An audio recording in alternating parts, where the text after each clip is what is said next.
For the past couple of weeks, Governor Tate Reeves and doctors with the state health department have been stressing to the people to stop the spread of COVID-19 by wearing masks and practice social distancing. But now a former opponent of the governor says he won't follow those orders.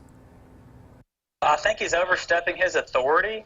I think that it's almost, being a dictator. In a lengthy Facebook post, former gubernatorial candidate Robert Foster expressed frustration with Governor Reeves' executive order that places restrictions on 13 counties, including DeSoto. The former state representative wrote, quote, "Governor, I am openly defying your public mask mandate and social distancing executive orders. Now, what are you going to do about it?" End quote. I don't think they can understand that themselves because they haven't run a business themselves, and that's the point I'm trying to make. They don't have a clue what they're actually doing to us because they have never been in our position. This comes as DeSoto County, where Foster lives and works, saw 78 new cases in a week with 890 per capita. Reeves and state doctors reacted to avoid overwhelming hospitals.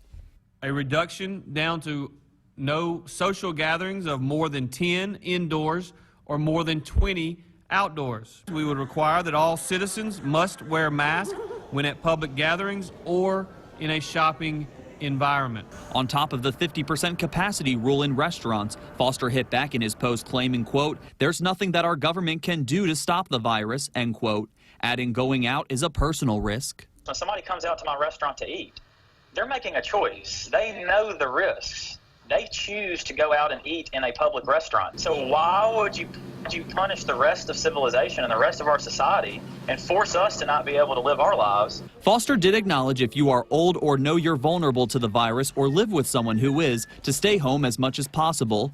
But he's calling out health experts, including State Health Officer Dr. Thomas Dobbs. Dr. Dobbs that thinks, he's the only physician in the state that has an opinion. There's a lot of other physicians out there with contradicting opinions to his. He's being paid by the state, so he has an opinion that gives government more authority.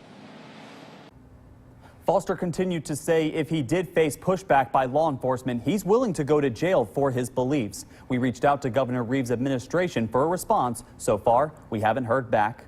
For Foster's full post, visit our website, WJTV.com.